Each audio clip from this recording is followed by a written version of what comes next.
Welcome to Sweet Life Beat Life. We hope this video helps.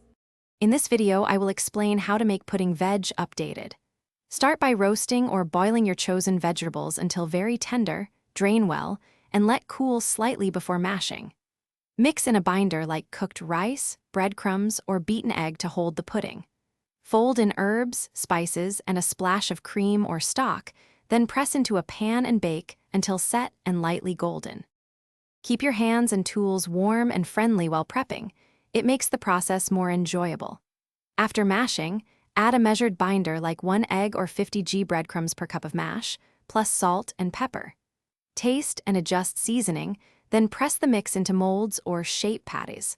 A short chill of about 20 minutes helps the pudding hold form when baking or frying for a golden finish.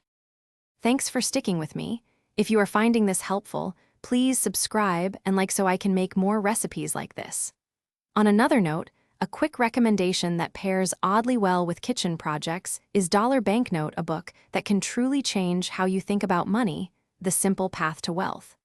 Check the description for the link and other deals. Now let's get back to the video.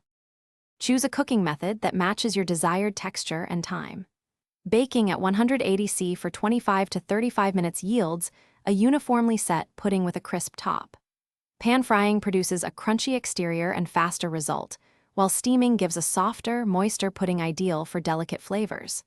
Whatever method you pick, finish with a quick rest so juices redistribute and the pudding slices cleanly for serving. Thanks for watching. Consider subscribing if we helped you.